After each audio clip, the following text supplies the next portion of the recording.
अस्सलामु अलैकुम रहमतुल्लाह।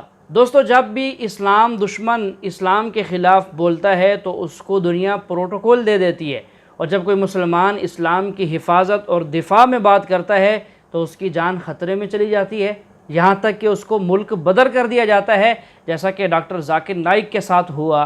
तो नाज़रीन, बड़ी खुशी हुई। आजकल एक PML है, इंडियन आदमी, उसने अपने प्राइम मिनिस्टर के सामने ये बात रखी है। तो आइए नाज़रीन, असम्बली हाल में किस तरह उन्होंने बात की और किस तरह गूंज उठी पूरी असम्बली, और उसके बाद आप सुनेंगे डॉक्टर जाकिर नाइक साहब से। आपसे गुजारिश है वीडियो में हमारे साथ आखिर तक रहिएगा। मैं जाकिर की नाइक की न थ्योरी के हक में हूं, न फेवर में हूं, न मैं देखा है कभी उसकी डिस्कशंस क्या बोलता है। आपने कहा है उनकी इंक्वायरी करेंगे, करिए, लेकिन उनकी भी इंक्वायरी करिए। जो कहते हैं इनका गर्दन लाओ, सर लाओ और 50 लाख इनाम देंगे, हैं? ये एक तरफा इंक्वायरी कैसे चलती है? यही तो फिर कश्मीर बन जाता है, यही तो न्याय देने में आप असफल हो जाते हैं। जाकिर नाइक की इंक्वायरी करिए, वो अगर आतंक फैलाता है तो उसको सजा दीजिए, लेकिन अगर आपकी पार्टी का या आपकी विचारधारा से मिलता हुआ कोई ये कहता है कि जाकिर नाइक की गर्दन लाओ और 50 लाख ले जाओ, वो तो जेल में नहीं जाना चाहिए, और इस तरह के स्टेटमेंट वाले जेल में नहीं जाने चाहिए। जब जेल में नहीं जानते हैं तो फिर कश्मीर जैसे हालात हो जाते हैं। माननीय गृह मंत्री जी, आप पर बहुत बड़े 125 करोड़ जनता, हिंदू और मुसलमान, सिख ईसाइयों की जिम्मेदारी आपके सर पे है।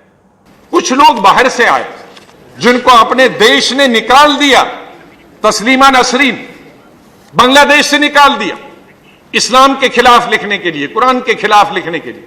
हमने शरण दे दी ह्यूमैनिटेरियन ग्राउंड पे, हमने दी, लेकिन आज टेलीविजन बहस में क्या बोलती, वही पेट्रोल लेके आ जाती है और डालती। तो उनको क्या लगता है कि टेलीविजन पे आप करा रहे हैं? मैं ये नहीं कहता, आपका कोई आपने देखा भी नहीं होगा प्रोग्राम, लेकिन जब नेशनल चैनल पे आ जाता है कि एक औरत को हमने शरण दी है जो इस्लाम के खिलाफ लिखती है, बोलती है, और हम उसको यहां अपने नेशनल चैनल पे इस्लाम को गालियां दिलाने के लिए इस्तेमाल लगते हैं, तो दोषी किसको ठहराएंगे? दोषी तो केंद्रीय सरकार को ठहराएंगे। सर, दूसरा एक तारिक फतेह, पाकिस्तानी ओरिजिन का, पाकिस्तान से उसको निकाल दिया जिस तरह से नसरीन को निकाल दिया इस्लाम के खिलाफ और कुरान की तौहीन करने के लिए, और ये कैनेडियन नेशनल है, वो भी देश में और हमारे चैनलों में पता नहीं कहां से आया, जाकिर नाइक पर बोलता है और दिन रात उगलता है जहर इस्लामी रिलीजियस बुक्स के बारे में और इस्लाम के बारे में। एक यूनुस अली है गौहर, एनल फॉर नेशनल, वो भी कहीं उसको मौका नहीं मिलता है, वो भी हमारे चैनल पे। वो गालियां मैं नहीं दूंगा, मैं आप दोनों को दिखा दूंगा, और अगर आप दोनों देखेंगे तो आप कहेंगे कि इसको तो अभी पकड़कर इस कॉन्टिनेंट से ही बाहर कर देना चाहिए। वो हमारे चैनल पे बोलता है, तो ये दोष आपको नहीं जाएगा, किसको जाएगा? ये तमाम दोष केंद्रीय सरकार को जाता है, या तो आपके जो पदाधिकारी हैं, ऑफिसर्स हैं, आपको वो चैनल्स देखते नहीं हैं, पे कंट्रोल क्यों नहीं करते हैं? तो मेरा एक विशेष किसी कंट्रोल के पेपर के खिलाफ तो बिल्कुल नहीं है, पेपर तो बड़ा सोच समझ के लिखते हैं, लेकिन ये जो चर्चा वाला रात का बन गया है, यही हमारी बर्बादी का एक दिन बाइस बनेगा। मैं आपको बताना चाहता हूँ, मीडिया अक्सर जब भी कोई मुसलमान जो इस्लाम पे अमल नहीं कर रहा है और इस्लाम के खिलाफ बात करता है, मीडिया उसे हाईलाइट करती है। कोई मुसलमान जो मुसलमान नाम का है, इस्लाम से दूर है, लेकिन इस्लाम के खिलाफ लिखता है तो उसे हाईलाइट करती है। हमारे पास मिसाल है सलमान रश्दी और तस्लीमा नसरीन की। सलमान रश्दी को मीडिया ने इतना हाईलाइट किया, क्यों? क्योंकि वो नाम का मुसलमान था और उसने किताब लिखी थी सैटेनिक वर्सेस, इस्लाम के खिलाफ, मोहम्मद सल्लल्लाहु अलैहि वसल्लम के खिलाफ। मीडिया उसे इतना उछालती है कि वो बन जाता है मिलियनर, करोड़पति ओवरनाइट। सैटेनिक वर्सेस के पहले चंद लोग जानते थे। सलमान रश्दी को आज मीडिया ने इतना हीरो बना दिया कि वो करोड़पति, अरबोपति बन गया। क्यों? क्योंकि एक मुसलमान इस्लाम के खिलाफ किताब लिखा, मोहम्मद सल्लल्लाहु अलैहि वसल्लम के खिलाफ लिखा। रहता है यूके में। वो यूके चंद साल पहले, सलमान रश्दी किताब लिखने के पहले, एक अमेरिकन राइटर मार्गरेट थैचर जब प्राइम मिनिस्टर थी, उसके लिए 4 लेटर का वर्ड इस्तेमाल करता है, 4 लेटर का लफ्ज। मैं वो अल्फाज को कह नहीं सकता हूँ क्योंकि मैं मुसलमान हूँ, फादर अंकल कजन किंग, और उस अमेरिकन के ऊपर बैन लग जाता है। हमारी प्राइम मिनिस्टर को फादर अंकल कजन किंग कहता है, बैंड। कुछ वक्त के बाद सलमान रश्दी वही प्राइम मिनिस्टर को वही अल्फाज को एक्टिव करता है, father uncle cousin king add कर जाता है ING, और उसको अवार्ड देती है गवर्नमेंट। क्यों? क्योंकि उसने इस्लाम के खिलाफ लिखा। वही प्राइम मिनिस्टर मार्गरेट थैचर को वही बुक सैटेनिक वर्सेस में Salman Rushdie, father uncle cousin king और इंग कहता है कई बार।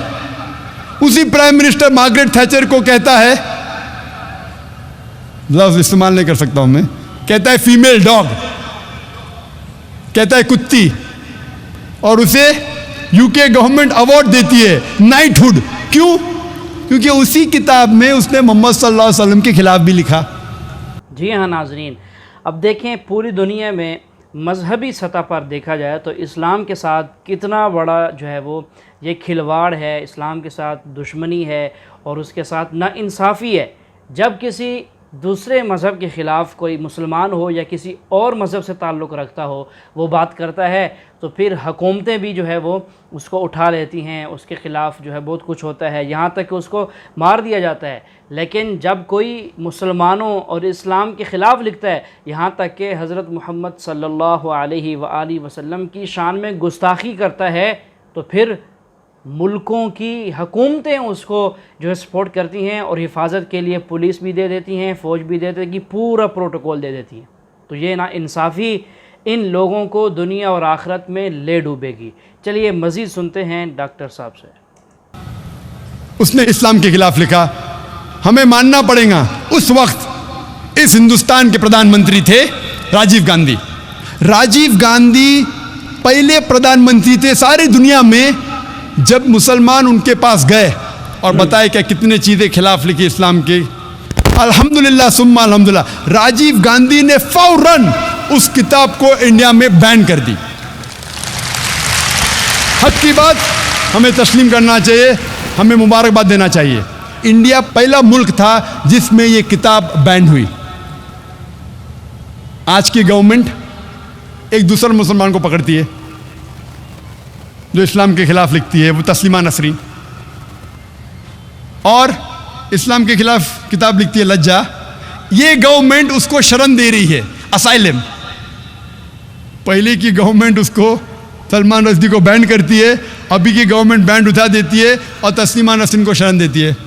राजीव गांधी उस वक्त ये नहीं जानता था कि सलमान रश्दी ने उसी किताब सैटेनिक वर्सेस में राम और सीता को भी गाली दी।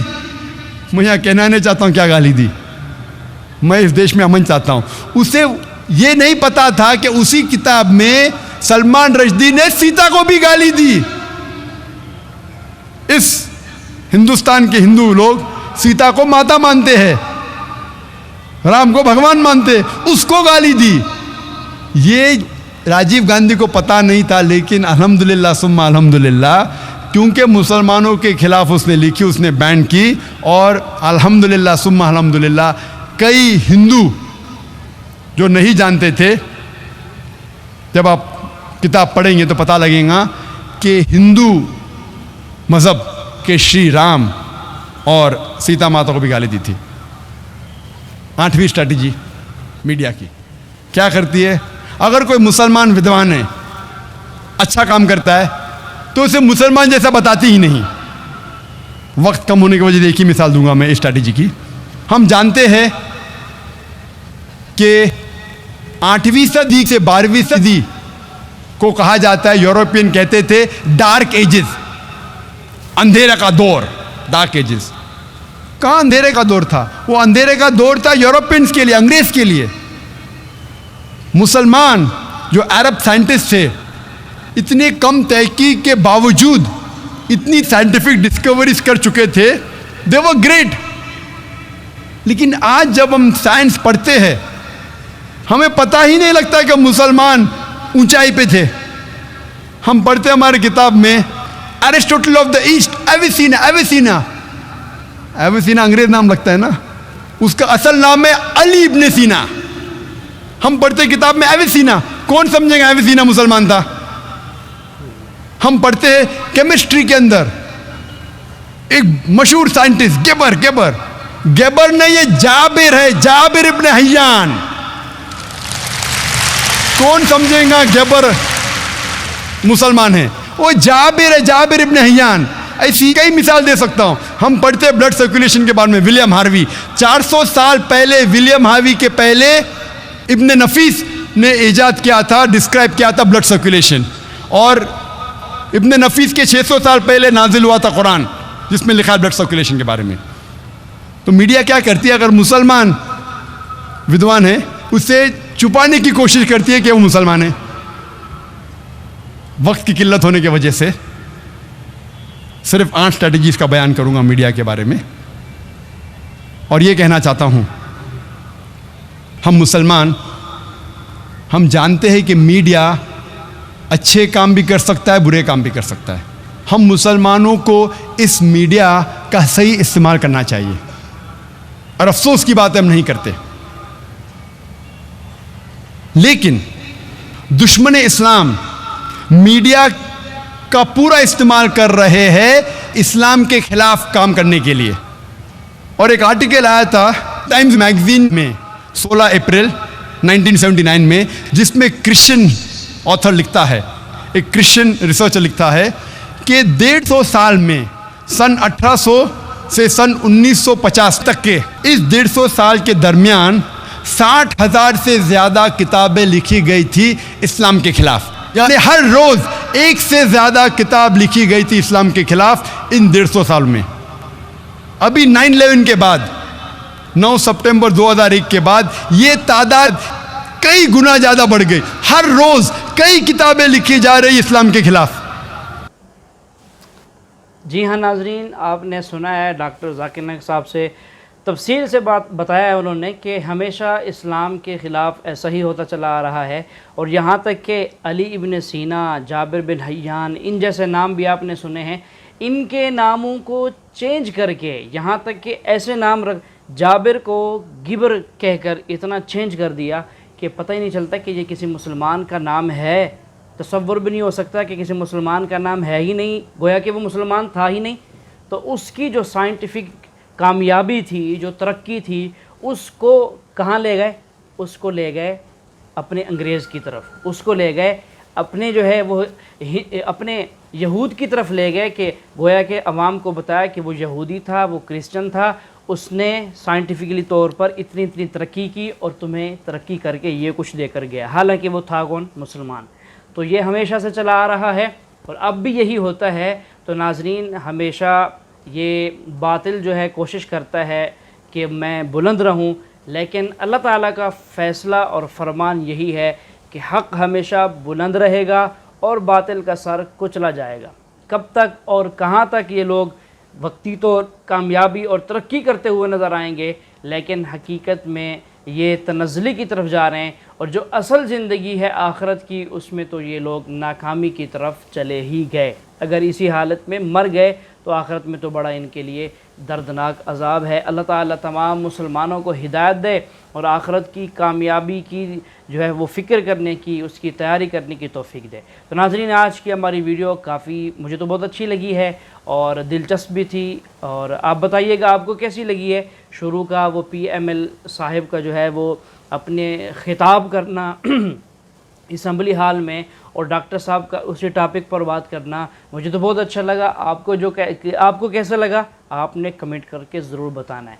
वीडियो को लाइक भी कीजिएगा, शेयर भी कीजिएगा और हमारे चैनल को सब्सक्राइब भी कर दीजिएगा।